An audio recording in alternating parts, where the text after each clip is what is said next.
Powerful Content Podcast, your go-to source for content creation, strategy, and business inspiration. I'm your host, Mel Daniels, content strategist, coach, and speaker, empowering women across the globe to grow their business with powerful content that connects, nurtures, and converts. So if you're ready to create standout content that gets you noticed and remembered, or build an aligned audience who love you and are ready to buy from you, you're in the right place. I believe that content has the power to connect us all. It's up to you how you use it. Listen in for genuine and insightful chats with guests, as well as practical tools and strategies from me. It's so lovely to have you here. Let's dive into the show.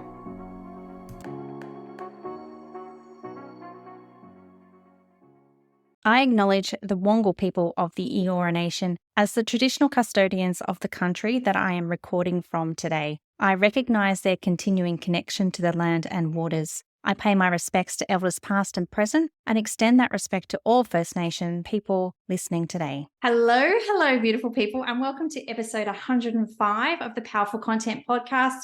Today's guest is one that I have been really looking forward to speaking with, and that's Louise O'Reilly. The oppressive status quo is something Louise refuses to swallow. Louise comes with her unique self-expression, heart-centered rebelliousness, and clarity around her vision of an all-inclusive world. Louise is a proud Warrawa Noongar woman and an inclusion, diversity, equity, and allyship coach for heart-centered, socially conscious entrepreneurs. She offers the Inclusion Creators Collective membership, which is filled with monthly workshops, coaching, guest speakers, and more. Louise offers limited one-on-one coaching services. Her dream is to stimulate the co-creation of a more inclusive world. She is driven by her children, cheered on by her husband, and inspired by the calling from within. Outside of business, Louise was a freelance writer for Amnesty International Australia, a radio host on Noongar Radio, a Miss NAIDOC Perth finalist, and is currently part of an Aboriginal-led 10-year visionary reconciliation project, a first for Australia, in Bolu, Perth. Welcome to the show, Louise. Thank you so much for having me. I'm so excited to be here speaking with you and having this amazing chat with your listeners. So thank you. I truly appreciate you being here because there is so much to learn in this space. And, before we hit record, I even said that even I am a newbie in this space. And I just know that my listeners are going to really get so much from this conversation, Louise. So yeah, thank you so much. Before we jump into things, I would love to get a few perhaps explanations out of the way if we could. What is allyship? And what does that look like? Oh, that is a fantastic and such a juicy question. And before I quickly get into it, I would love to do an acknowledgement of country. Now, I know, Mel, you do an acknowledgement of country as a bit of an intro, but I'd also like to do a quick acknowledgement for the custodians from the places in which I'm joining you from. And that is, of course, the Whadjuk Noongar people here. I acknowledge them for their custodial role that they fulfill here, have always fulfilled, are currently fulfilling, and will always continue to fulfill. And I'd also like to pay respects to the elders here and thank them for their love, their guidance, their community leadership, and all of their support. And I'd also love to extend an acknowledgement to all of the listeners out there and to the custodians from the places on which you're listening from, and to the elders in whatever title they refer to themselves in that place. So back to that question, that amazing question, what is allyship and what does that actually look like?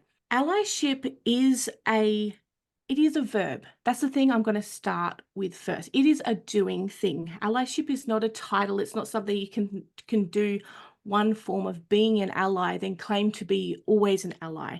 You're an ally when you're doing something to be an ally to marginalized communities. So it is when you are doing a kind of an advocacy or standing alongside or being in support of, you're actually doing something that supports the human rights of a marginalized community that you don't belong to. So that's really important to define there. It's when you don't actually belong to the community, but you can see their humanity, you can see the mistreatment that's happening there, and you can see the denial of their own rights in that space. You can see the injustice. And so you're going to go, me as someone who stands outside of this community can see this and knows it's not okay. So I'm going to do something with my power and my privilege and my influence. That could be your platforms, that could be all kinds of different things, to support these people in having their rights met and to making sure fairness and equity is delivered to this community, because I can see it's completely not fair. What an amazing description. And I love how you've said that allyship is a verb. It's a doing word. Yes. Yes, Yes. it's not something that we place on, the mantelpiece. It's something that we're actively engaged in. So, Louise, then what's the difference between allyship and thinking about being inclusive? Or is there a difference? There is and there isn't. So Okay. if you are being inclusive, what that essentially means is you are being an ally in your inclusivity. You've recognized that let's talk about it in terms of business, because most of your listeners are business owners or are in that entrepreneurial space. Right. So you can recognize that there are groups of people who just aren't considered in mainstream business practices or strategies, and we might just not be taught in a way to do business that is inclusive of these marginalized communities. Now, I say marginalized and not minority communities, because marginalized people make up a majority of the world. So, for instance, women or people who identify as women are a larger percentage of the world, and yet we are a marginalized community. So just thinking about in that way, there's a majority of the world that's actually not being included in our businesses.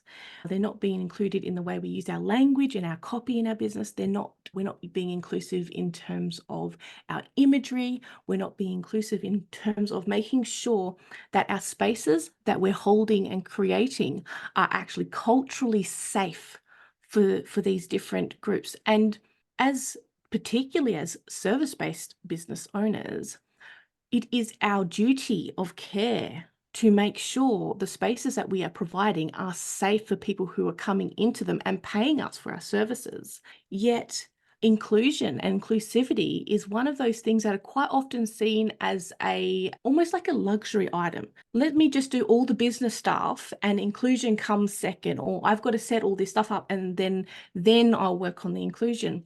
Whereas in fact, inclusivity is woven into every single aspect of our business.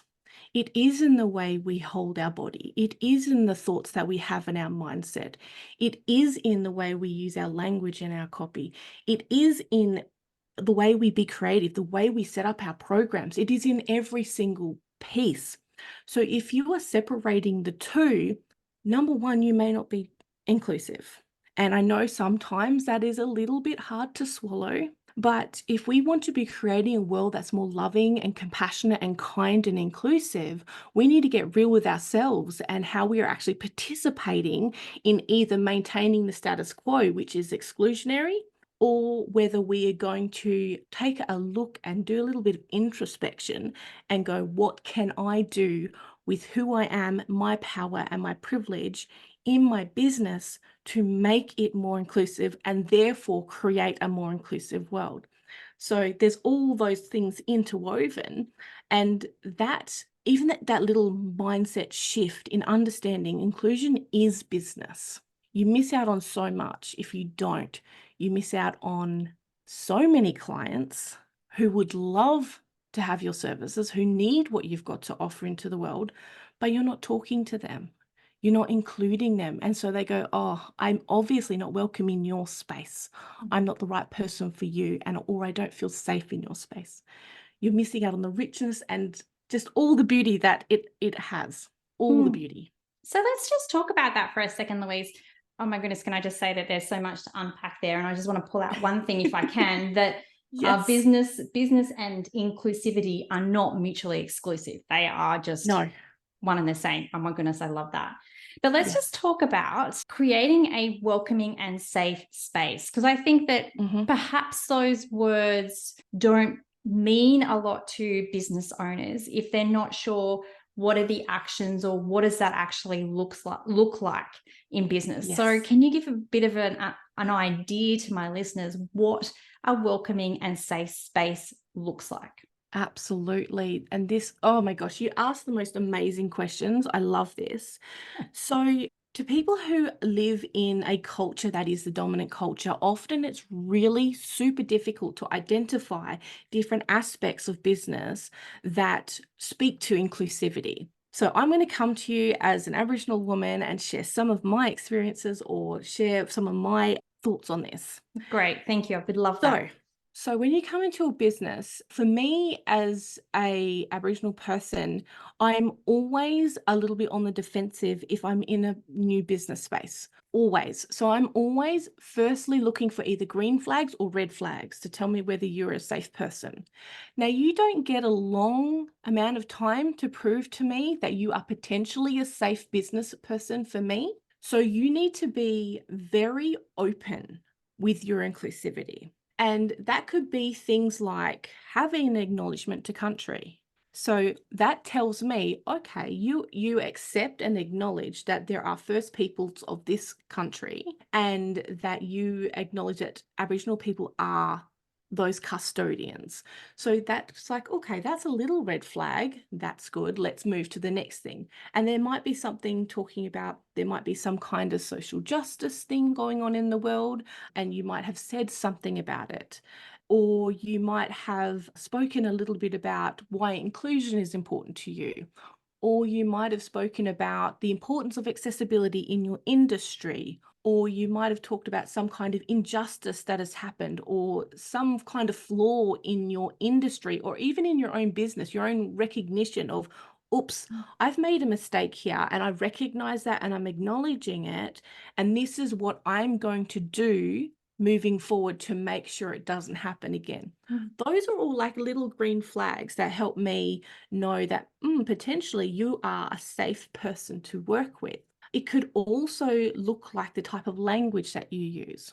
For me personally, if I will watch your videos. Like I love listening to videos or podcasts or things like that. I will read a bit of copy, but a wall words does not do too much for me. Right. But if you if you are using gendered language, I'm almost out. Like if you are working with people who identify as women and you are coming in saying, "Hi guys," that's almost a no, straight away, a no for me. You have no recognition that you are totally discrediting the womanhood of your audience just with that opening statement.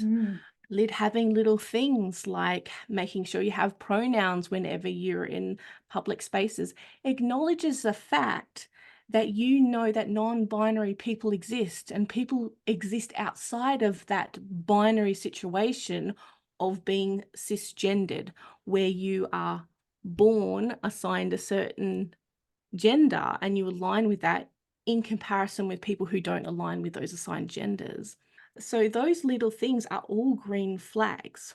And it never has to be just about the marginalized community that I belong to, because I recognize the liberation of my own community is the liberation of all marginalized communities.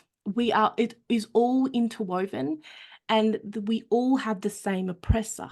That privileged system is oppressing all of these marginalized communities. So if I can see you acknowledging and recognizing marginalized communities and recognizing that there is that imbalance of power or influence, there is that unjustness, there is people not being fair, there is mistreatment, there is social conditioning happening to make people treat people differently, they're all things that are going to make me feel safer.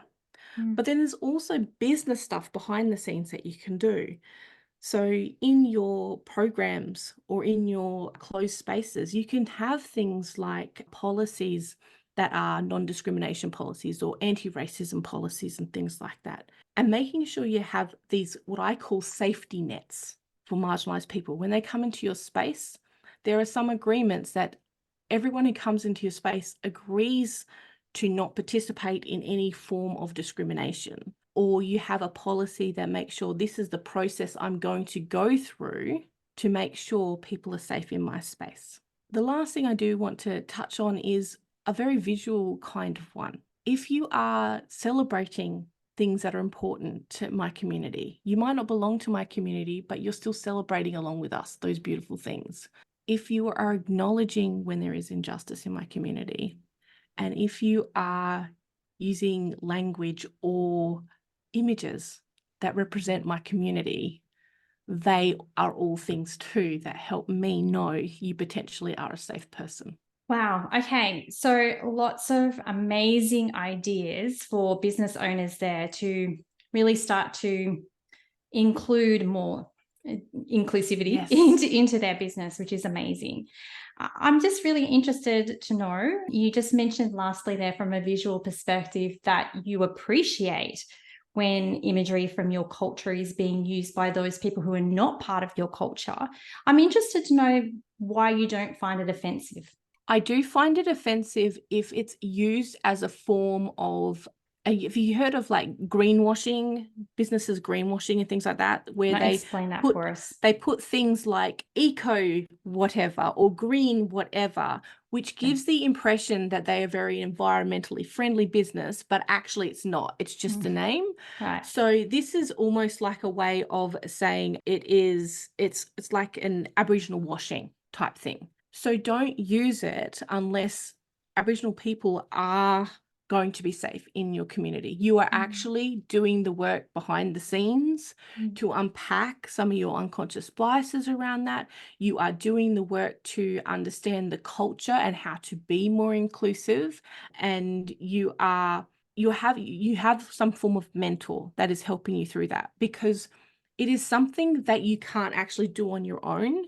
Because in a society, when you are taught a certain way of being and a way of doing business, that is the entire universe of everything that is consisted in that. You can't know anything outside of that. And I know we think we are really amazing humans and, we can do all the things. But if you have no kind of drips of experience or knowledge or background of anything different from what you've been experiencing, it's very difficult for you to ever come up with something that can support a different community that you've never been exposed to. So it is about exposing yourself to Aboriginal people and culture and the stories and the language and the injustice and the celebration. So all the little bits and pieces in that can really, really help.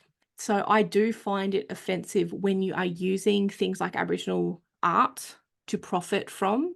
I do find it offensive when you are using Aboriginal images to portray your business as being diverse and inclusive, when in fact you're not doing the behind the scenes stuff.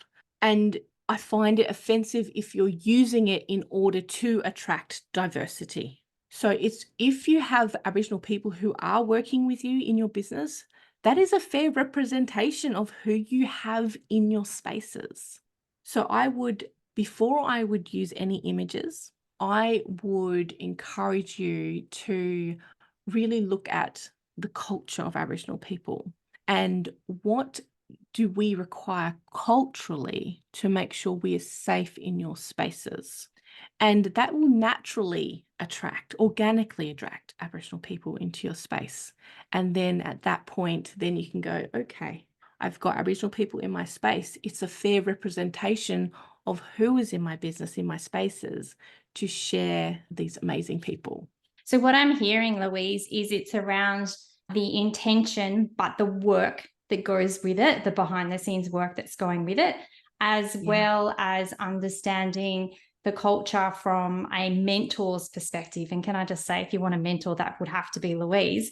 But it's getting that support to really truly understand and how to integrate it into every being of your business.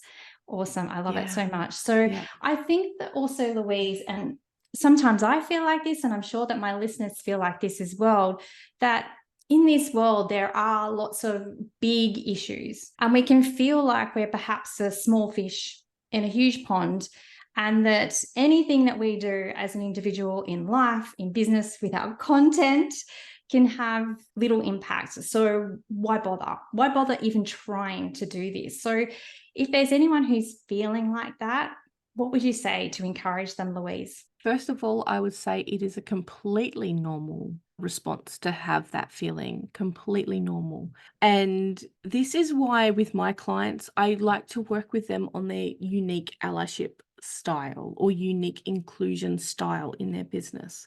Because every single person is very vital and important in this, what I call the inclusion revolution.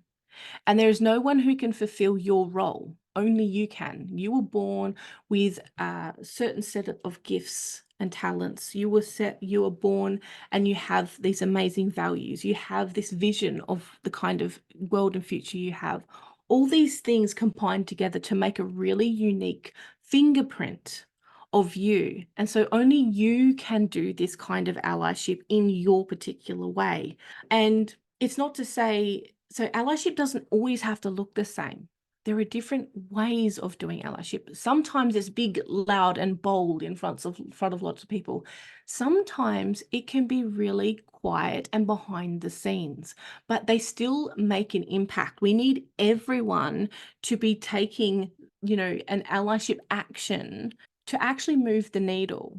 Because it's when people feel that disheartened feeling that, well, who am I? How can I actually create a difference? I see the world and I see how it is and I don't like it, but how can I possibly change it? You can. You can, because you're part of a whole movement of people who believe in that same thing too.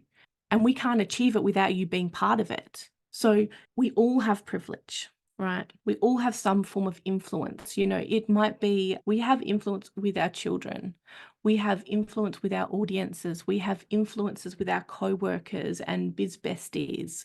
So the question then is, if you can identify what your particular privilege is, that equates to influence. And how are you going to use your privilege? Are you going to use it to continue maintaining the status quo? Continue maintaining what is, full knowing you don't like it, you don't agree with it?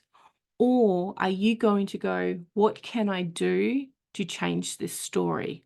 What can I do as an individual to make some kind of change? And in business, we have amazing, amazing opportunities to do this. There is so much in business that is in supportive of exclusion, that is in supportive of denying accessibility to people, in support of denying people human rights, all those kinds of things. In our businesses, as business owners, we can say, yeah, no, thank you. I'm not playing that game. I don't do it this way. This is how I do it. And you can change the story. And the beautiful thing about you just showing up inclusively is you then have that ripple of inclusion that goes out into your audience. People see you. People see you as a leader. People see you as a role model. You're not just following something blindly anymore. You're being really conscious and you're stepping out of that being a socially conscious business owner. So a business owner that just knows that there is inadequacies in the world, into a socially responsible business owner who is actually taking action. It is so amazing. And if you can feel that inspiration, you can feel that call, just know you can do something. Everyone can. We need imperfect action. So I want to say it's imperfect action from everyone. We don't need it to be perfect. We just need us all to be fumbling along, and that will help make some great changes around the world. Oh my goodness. And I think that that's such an amazing piece of advice, that we don't have to be perfect in our actions. It's about being a part of something bigger. And I did feel quite emotional seeing your passion as well as hearing your passion around this, because I do believe that we are all part of something bigger. We are all part of something bigger. And if we can recognize that and lean into the fact that perhaps there is just one thing that I can do today, there is one thing that I can do tomorrow to make a difference, to showcase my beliefs around this. Because like you said, sometimes I feel overwhelmed with just sadness I guess, at people's Yeah. responses to things. And, recently we've had the referendum and Australia Day here in Australia. Both of those things have caused a lot of emotions, a lot of discussion. And I often feel so sad when I see the outcomes of this and see people's opinions around it. But I think now having the perspective of knowing that I'm part of something bigger can Yeah. really help to ensure that I continue that momentum of thinking about inclusion and including it more in my business. So thank you, Louise. Yeah. And there's two sides to that as well. There's two sides to that stick. Mhm. So, you're feeling that sadness with those kinds of discussions and the things that have been said. That automatically, based on your own internal compass, tells you something is out of alignment. Mm. Something is not right here. So, a way to step out of that really disempowered space is to go, what is the opposite end of that? What is the opposite end of that sadness? What does that actually look like? It looks like people being included. It looks like people being compassionate. It looks like community. It looks like love and acceptance and all those beautiful things. That's what it looks like. And so rather than going, okay, I'm sad by this and I feel really disempowered and it really is quite an awful state to be in, we can go, okay, let me step into my empowered state and go, how can I be someone who ignites inclusion, someone who ignites acceptance or love? What can I do right now to step into that space and be that person? Because we also have that concept of vibration, right? And like attracts like. So if we're being in that state of sadness and despair, that's what we're attracting more into the world. And we can choose to stay in that. And I'm one of those people who believes every emotion is beautiful and powerful and important. So I believe it's really great to feel that, but we can also train ourselves to feel that and know why we feel it and then go, how can we move through this really quickly so we can actually jump back into being change makers? Wow. Wow, that's amazing. And I love that change of perspective and how you can change your mindset around how you're feeling to flip it into something that you want it to be. So Yeah, thank you for sharing that with us. Louise, before we move on to content and inclusivity, I just want to yes, ask you one more question. You sure. mentioned before about going internally and Mhm. understanding or identifying your own privilege Yes. and then applying that to the way you conduct your business. How do we do that? How do we acknowledge, I guess, is the first step, our privilege, and how do we identify it? Yep. So some of the ways you can do it is really starting to identify some of the thoughts that you have. And this is linked in with your unconscious biases. So if you are ever experience or around someone who's from a marginalized community that you don't belong to, really pay attention to the thoughts that are automatically popping into your head. Really pay attention to the feelings you're feeling. Really pay attention to your visceral reactions that are happening in your body, because then you can start to question yourself. You can start to go, why did I just think that thought? And you can ask these questions. You can ask, is it, and this is what I do in my Uncovering Unconscious Bias workshops that I hold in my membership every month. So the question is it true? As in, what I'm thinking, is it something that factual that actually happens in the world? You can ask the question, is it real? As in, have you ever experienced the thing or the fear that you're feeling during that time? And is it mine? Is this thought something you have actually created and something you actually believe in? Or is it something that's been conditioned into you, something that's been imprinted from you from, a plethora of sources from the community? And so this is the thing with social conditioning, is it won't just be from one source often. It will be from multiple sources saying the same kinds of message, and it just continues to scaffold and concrete in certain beliefs about certain groups of people. So what we can do is go, I'm feeling this thing. Is that really what I want to believe in the world? Or is that what I'm consciously believe about myself or my own thoughts? And what you may find is that it's actually incongruent. the things that you automatically think in your mind and the feelings you feel in your body aren't in alignment with what you consciously believe about the world or you consciously believe about yourself. I want you to be gentle with yourself in these situations, because this is when we get to the level of your own personal identity. And this is below that subconscious level. This is like your core beingness. And so this is where you touch that and you can really start to evaluate, am I really being the person I truly want to be in this world? Or am I living on autopilot and doing the things I've been taught to do that aren't in alignment with who I really am? And we live on autopilot. Most of our life is on autopilot.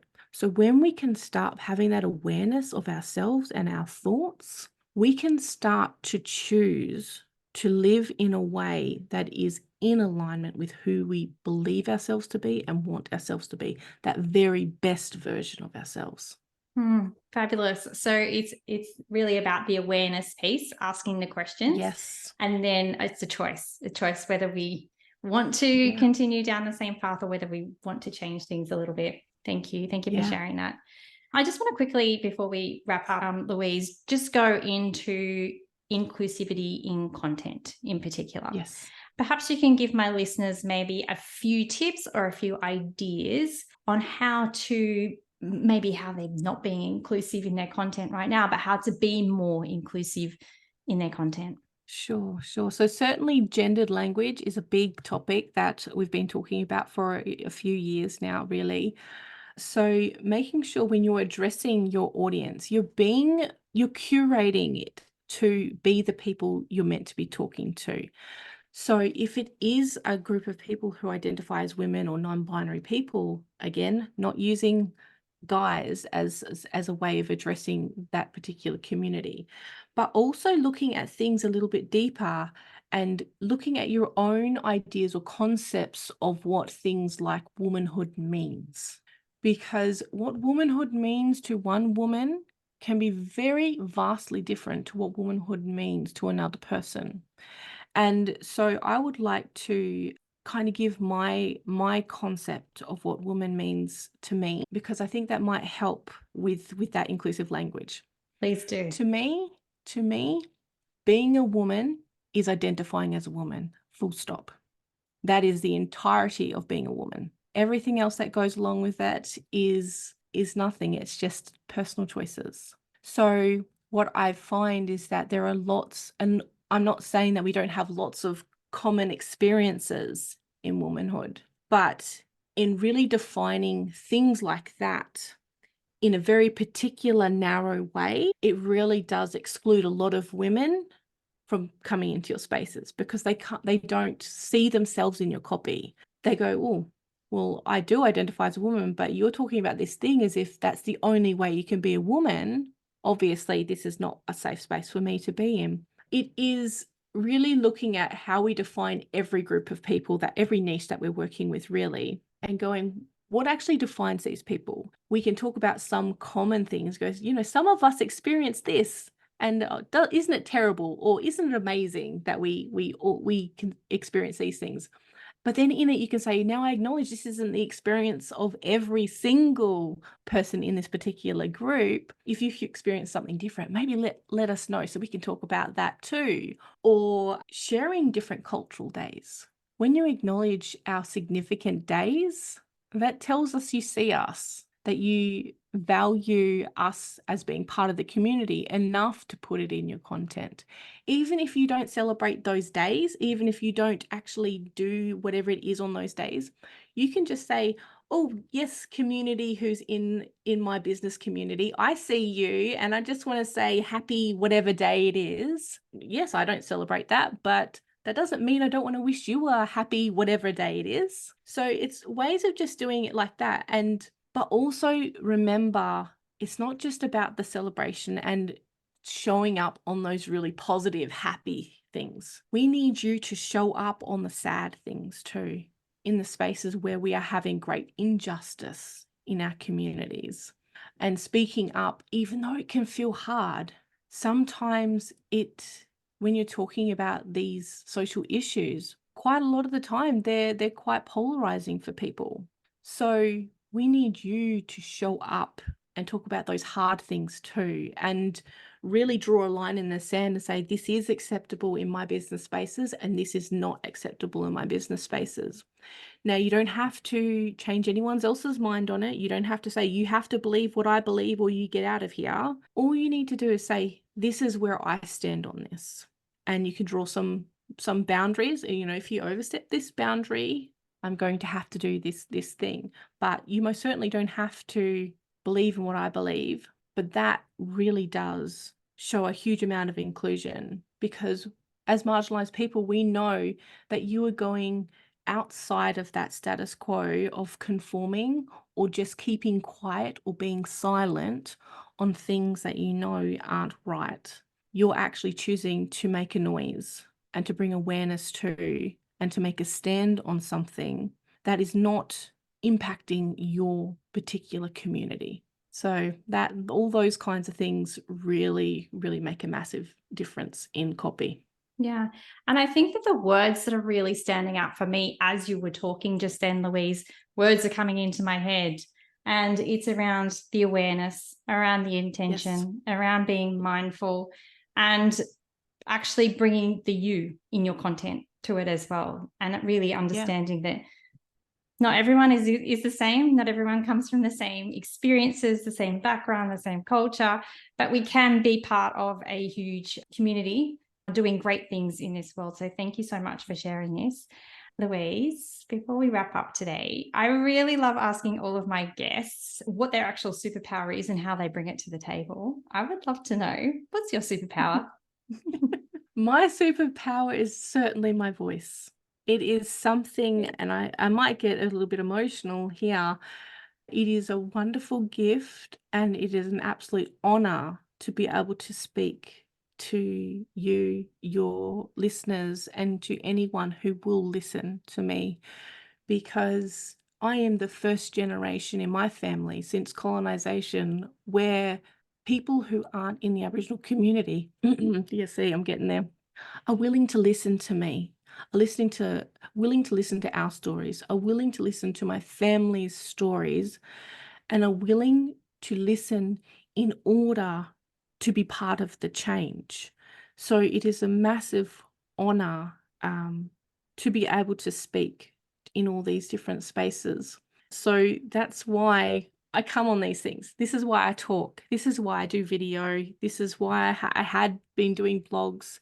It's because our stories are so important and our stories connect us. And if your listeners start diving into this, they would be surprised at how connected we truly are to one another and how similar we are to one another, even though we have very different cultures. You know, we all want to thrive and have a joyful life.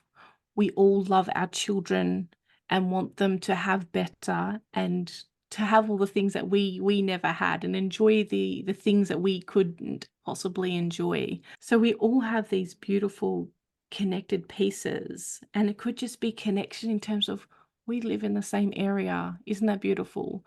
Or I learned this bread baking recipe from my nana, and so did you. Isn't that beautiful? Inclusion is the way of the future. It is how we get back to us and who we really are.